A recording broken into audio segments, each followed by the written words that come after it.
파란 하늘에 쾌청한 날씨. 미세먼지 농도가 좋음을 나타내는 날이라 하더라도 도로 위는 사정이 다릅니다.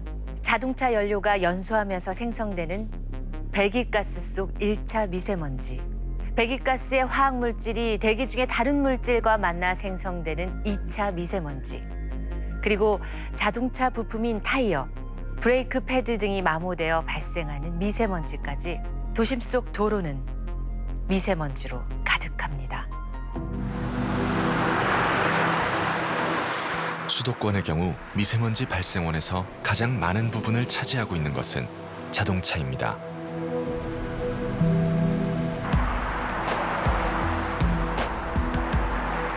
특히 경유차의 배기가스에서 나오는 미세먼지는 강한 독성을 갖고 있습니다.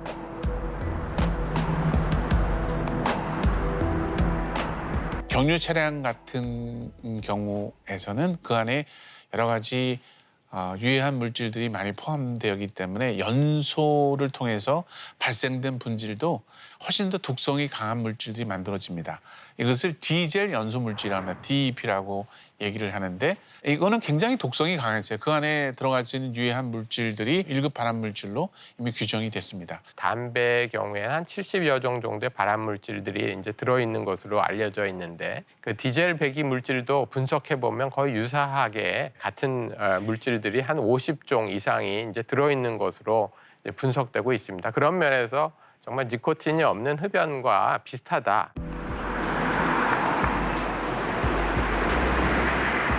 자동차에서 발생하는 미세먼지는 배기가스만이 아닙니다. 타이어가 마모되면서도 많은 양의 미세먼지가 발생하죠. 저희 일반적으로 타이어는 교체를 해줘야 되고 소모품으로 이제 알려져 있습니다. 그러면은 그 마모됐던 타이어 구성 성분은 다 어디 갔을까요? 다 대기로 흩어지는 부분들이죠. 타이어 제조 과정 중에서 들어가는 많은 이런 물질들이 있는데요. 그중에서도 금속류도 같이 들어가기도 하고요. 이외에도 황화물이라든지 이런 다양한 물질들이 들어가기 때문에 이런 마모를 통해서 노출되는 물질들 역시 우리 인체에 큰 영향을 미칠 수도 있습니다. 우리의 대표적인 생활 공간인 도로. 과연 도로 위에서는 미세먼지가 얼마나 발생할까요?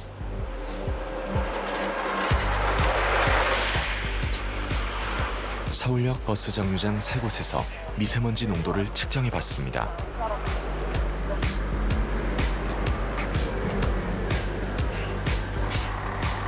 지나가는 자동차에 따라 차이가 있었는데 초미세먼지 농도는 최대 17까지 올라갔습니다. 현재 지금 PM2.5 값이 17 정도로 측정이 됩니다. 근데 에어코리아에서 측정된 자료는 약 8 정도로 측정이 되고 있어서 거의 2배가 훨씬 넘는 값이 현재 도로변에서 측정이 되고 있고.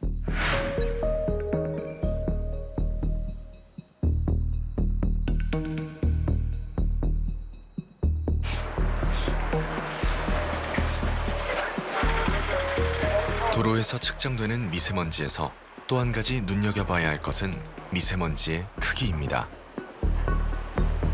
여기 그림에 나와 있는 거는 먼지의 크기별 분포입니다. 그런데 지금 보시면 여기가 1.0이고요. 여기가 2.5거든요. 그런데 지금 요 맨 밑을 보시면 아주 작은 크기의 먼지가 급격히 높아지는 걸 보실 수가 있습니다. 즉 도로변에서는 깨진 상태로 아주 작은 크기의 먼지의 발생량이 굉장히 높은 공간이라는 의미를 갖습니다. 도로변에서는 크기가 작은 먼지가 대부분을 차지하기 때문에 미세먼지 개수가 높은 것이 특징입니다. 초미세먼지 개수는 최대 12만 개를 넘었습니다.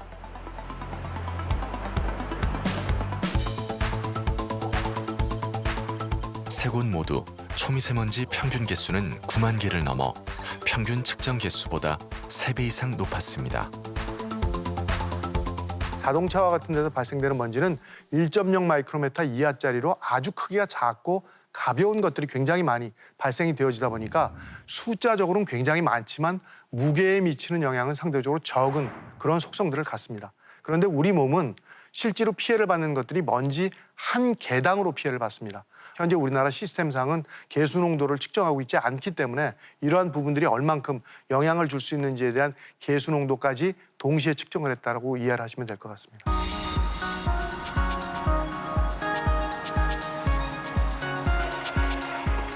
그렇다면 차도에서 떨어질수록 미세먼지는 얼마나 감소할까요? 5m 간격으로 측정기를 설치했습니다. 차도 바로 옆은 초미세먼지 농도가 22.5까지 올라갔고 개수는 18만 개를 넘었습니다.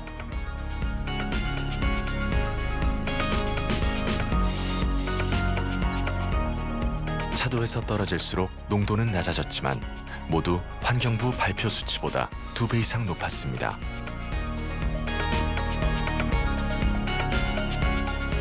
초미세먼지 개수는 모든 거리에서 평균 측정 개수의 5배 이상이었습니다.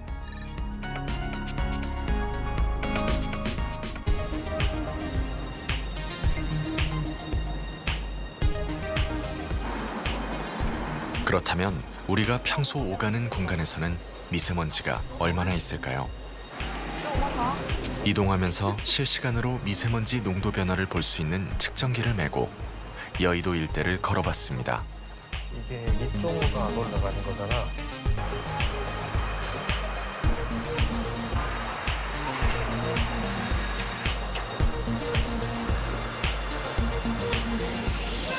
한 시간 넘게 걸어본 결과 특별히 미세먼지가 증가하는 구간은 없었습니다. 그런데 별다른 움직임이 없던 그래프가 갑자기 치솟았습니다. 초미세먼지 농도는 31 마이크로그램 퍼 세제곱미터. 바로 흡연 구역을 지날 때였죠.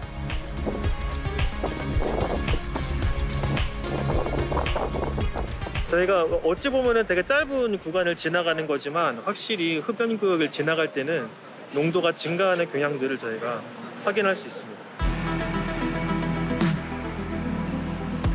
우리가 생활 공간에서 흔하게 접할 수 있는 또 다른 미세먼지 발생원은 담배입니다. 특히 요즘 사람들이 많이 찾는 전자담배. 미세먼지는 얼마나 발생하고 또 얼마나 멀리 날아갈까요?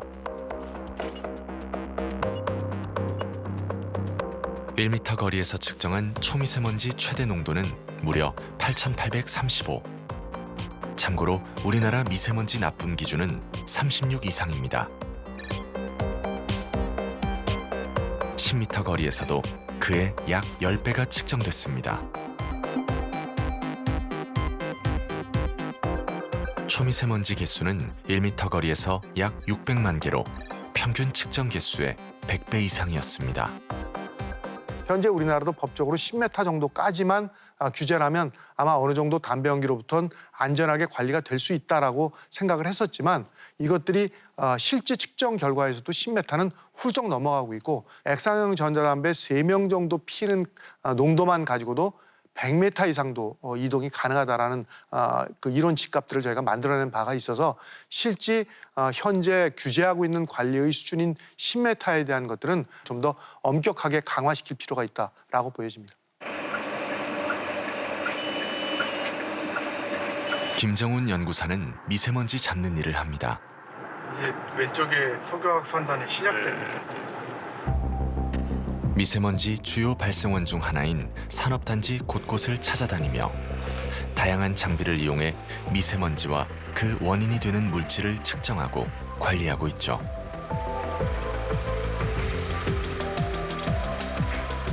대형 사업장의 경우에는 오염물질이 어디서 오는지를 조금 판단하기 편하기도 합니다. 하지만 이렇게 소규모 산단들이 소규모 공장들이 밀집한 지역에서는 오염물질, 미세먼지 원인 물질들이 어디서 오는지 판단하기 어렵습니다.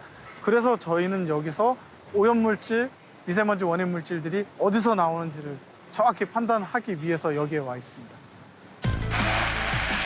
기온이 내려가는 겨울철은 미세먼지 발생률이 높아지는 계절이죠.